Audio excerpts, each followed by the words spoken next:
guys, எல்லாம் எப்படி இருக்கீங்க? இன்னைக்கான வீடியோல ஒரு புது மாங்கா பார்க்க போறோம். இந்த மாங்காவுடைய பேரு global best tamer I can see best path of evolution அப்படிங்கிற ஒரு மாங்கா.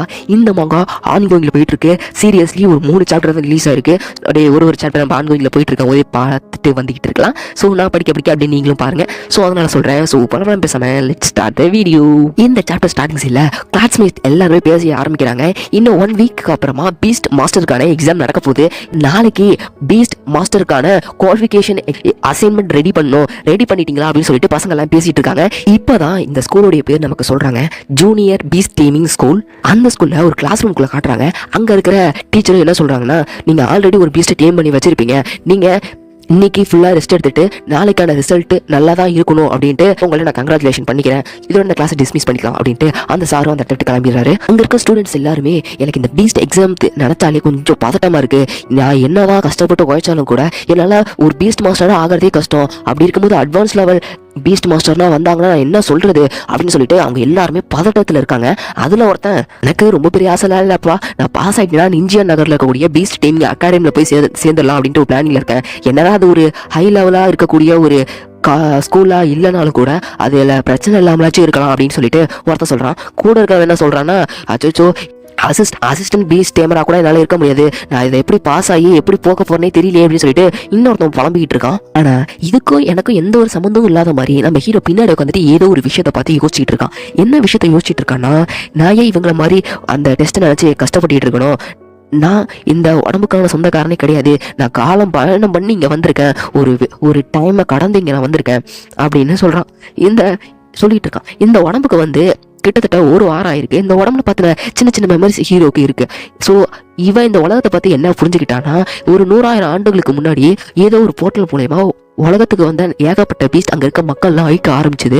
மக்கள் எல்லாமே அழிகிற சமயத்தில் இருக்கும்போது கொஞ்சம் கொஞ்சமாக அந்த பீஸ்ட்டை எப்படி கட்டுப்படுத்தணும் அப்படிங்கிறது மக்கள் போக போக கற்றுக்க ஆரம்பிக்கிறாங்க. அதுலேருந்து வந்தவங்க தான் இந்த பீஸ்ட் மாஸ்டர் அப்படிங்கிற அந்த சொல்லப்படுறவங்க. இவங்க வந்து கிட்டத்தட்ட ஹை லெவலில் இருக்கக்கூடிய மாஸ்டர்ஸை கட்டுப்படுத்தி இந்த உலகத்திலே அவங்க தான் ஸ்ட்ராங்கான ஆளாக மாறணும் அப்படிங்கிறதுக்காக தான் இருப்பாங்க. இந்த மாதிரி பீஸ்ட் டேமர்ஸை எல்லாருமே பணக்காரவங்க தான் சொல்லுவாங்க. ஏன்னா பீஸ்ட் எந்த அளவுக்கு ஸ்ட்ராங்கான பீஸ்ட் நம்ம கட்டுப்படுத்தி வைக்கிறோமோ அந்த அளவுக்கு அவங்க பணக்காரங்களா இருப்பாங்க, ஹை கிளாஸாக கூட மாறுவாங்க அப்படின்னு சொல்லிட்டு ஹீரோ சொல்லிட்டு இருக்கான்.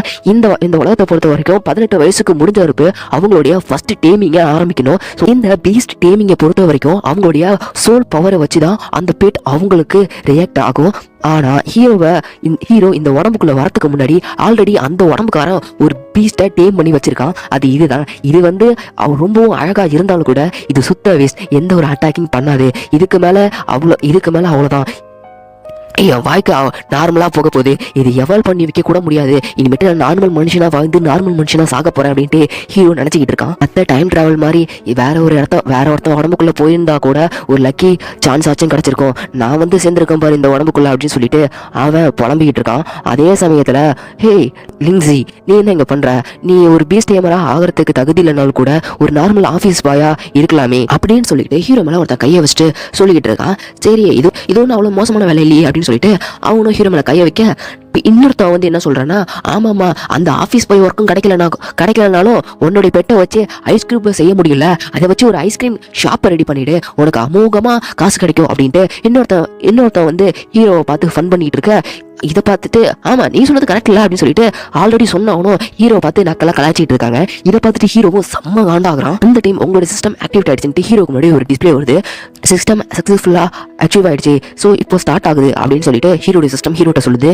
என்ன அந்த கோல்டன் ஃபிங்கர் கிடைச்சிருச்சா, நான் கிட்டத்தட்ட இந்த இடத்துக்கு வந்து 1 வாரம் ஆச்சு, இப்போதான் அந்த சிஸ்டம் வருது, எனக்கு தெரிஞ்சு ரீசார்ஜ் ஆகுற மாதிரி ஆயிடுச்சா அப்படின்ட்டு நினச்சிட்டு, கடவுளே எனக்கு கொடுத்ததுக்கு ரொம்ப நன்றி, இப்போதான் அந்த சிஸ்டம் ஆக்டிவேட் ஆச்சுன்னு சொல்லிட்டு ஹீரோ கடவுளுக்கு நன்றி சொல்லிட்டு இருக்கான். அவனோட சிஸ்டம் ஓப்பன் பண்ணி அவனோட டீட்டெயில் பார்த்துலாம் செக் பண்ணிட்டு இருக்கான். அவனோட ஃபிசிக்கல் ஸ்பிரிட் ஸ்ட்ரென்த், அவனுடைய பவர் என்ன, அவனுடைய ஸ்கில் என்ன இருக்கு, அச்சீவ்மெண்ட் பாயிண்ட் எவ்வளோ இருக்கு அப்படின்னு சொல்லிட்டு ஹீரோவை பற்றின டீட்டெயில் அவனோட டிஸ்பிளேக்கு முன்னாடி வருது. இந்த அச்சீவ்மெண்ட் பாயிண்ட்டுங்கிறது வந்து அவனுடைய பீஸ்ட்டை வந்து எவால்வ் பண்ணுறதுக்காக என்னென்ன முயற்சி எடுக்கிறானோ ஸோ அதுக்கேற்ற மாதிரியான ரிவார்ட், அது அச்சீவ்மெண்ட்ஸ் பாயிண்ட் ஹீரோக்கு கிடைக்கும். ஹீரோடைய பெட்டோடைய பேர் வந்து லிட்டில் ஸ்னோபால், இதுதான் ஹீரோடைய பெட்டோடைய பேரு. ஸோ என்ன அச்சீவ்மெண்ட் பாயிண்ட்லான்னு சொல்லிட்டு என்னமோ இருக்கே, சரி இதை எப்படி நம்ம எவால்வ் ஆக வைக்கிறது அப்படின்னு சொல்லிட்டு அந்த லிட்டில் ஸ்னோபாலோடைய டீட்டெயில் எடுத்து ஹீரோ சிஸ்டம் மூலயமா பார்க்குறான். அப்படி பார்க்கும்போது ரேங்க் 1 ஸ்டேட்டஸ் 1, இதோடைய ரேங்க் 1 ஸ்டேட்டஸ் 1, அதோடு இல்லாமல் இதோடைய ஆட்ரிபியூட் ஐஸ், இதால் வந்து ஸ்னோ ஹேரை பார்த்தீங்கன்னா ரிலீஸ் பண்ண முடியும், இதால் எவ்வளோ ஆக முடியும் அப்படின்ட்டு போட்டிருக்கு.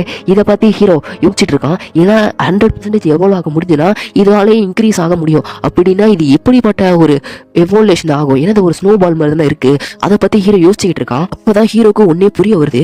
ஏன்னா இந்த ஒரு இப்போ ஹீரோ கிட்ட இருக்கிற அந்த ஒரு பெட் ஆர்ஜின் ஸ்டேட்டில் இருக்குது. அதாவது இப்போ ஒரு பெட்டு பிறக்கிறதுக்கு முன்னாடி இருந்தால் எப்படி இருக்குமோ அந்த ஒரு ஸ்டேட்டில் இருக்குது. ஸோ இந்த பெட் வளர்ந்தாதான் அது எந்த மாதிரியான பீஸ்டாக மாற முடியும்னு சொல்லிட்டு ஹீரோக்கு தெரிய வரும். சப்போஸ் இப்போ அது ஒரு பீஸ்டாக மாற்றணும் அப்படின்னு ட்ரை பண்ணான்னா அது ஒரு பீஸ்ட் டைப்பாக ஒரு 5வது லெவல் வரைக்கும் போக முடியும். ஸோ அது எவால்வ் பண்ண ஒரு பீஸ்ட் டைப்பில் ரொம்பவும் ஸ்ட்ராங்கான ஒரு பீஸ்டாக வரும். சப்போஸ் அது இல்லைன்னா ஒரு குயினாக ஹீரோவால் மாற்ற முடியும். அந்த குயினாக மாற்றினா ஐஸ் பவரை அந்த ஒரு குயினான மேக் பண்ண முடியும். இது மட்டும் உண்மையானதுன்னா இந்த ஒரு பெட் ரொம்ப ஒரு ரேரானது, நான் இனிமேட்டு ஐஸ்கிரீம் விற்க போக மாட்டேன் அப்படின்ட்டு ஹீரோ சந்தோஷப்படுறான். ஹீரோ சந்தோஷப்பட்டுட்டு என்ன பண்றான்னா அந்த ஸ்னோபாலை லிட்டில் ஸ்னோபாலை ஒரு குயினா மாத்துறதுக்காக ட்ரை பண்றான். இந்த குயின் கிங் ரேங்க் வரைக்கும் போகக்கூடிய பொட்டென்ஷியல் கொண்ட அந்த ஒரு குயின் மாஸ்டரா பாத்தீங்கன்னா யூஸ் பண்ணலாம் அப்படின்ட்டு முடிவு பண்றான். அப்படி முடிவு பண்ணிட்டு ஹீரோ சிஸ்டத்தை சொல்றான் இது ஒரு குயின் பியா மாத்தணும்னு சொல்லிட்டு. அப்படி ஸ்பிரிட்டோடைய பவரோ ஒன்று தேவைப்படும் அப்படின்ட்டு ஹீரோடைய சிஸ்டம் ஹீரோக்கு கொடுக்குது. சரி இப்போதைக்கு நம்ம கிட்ட எதுவும் இல்லை, சரி அச்சீவ்மெண்ட் பாயிண்ட் ஏதாவது கிடைக்குதா அப்படின்ட்டு பார்ப்போமே அப்படின்னு சொல்லிட்டு ஹீரோ அச்சீவ்மெண்ட் பாயிண்ட்டை செக் பண்ணுறான். பார்க்கும்போது ஹீரோ அந்த சிஸ்டத்தை வெளியே கொண்டு வர வச்சதுனால இது ஒரு அச்சீவ்மெண்ட் பாயிண்ட்டை கன்வெர்ட் ஆகி ஒரு 100 பாயிண்ட் ஹீரோ கிடைக்குது. நெக்ஸ்ட் இந்த பீஸ்ட் அசைன்மெண்ட்டை ரெடி பண்ணோம்னா இவனுக்கு 200 பாயிண்ட்ஸ் கிடைக்கும். ஸோ அடுத்து ஏதாவது ஒரு பீஸ்ட் எய்மிங் ஸ்கூலில் போய் சேரணும். அப்படி சேர்ந்தா 300 அச்சீவ்மெண்ட் பாயிண்ட்ஸ் கிடைக்கும். அதோட சேர்த்து சில கிறிஸ்டல்ஸும் கிடைக்கும்.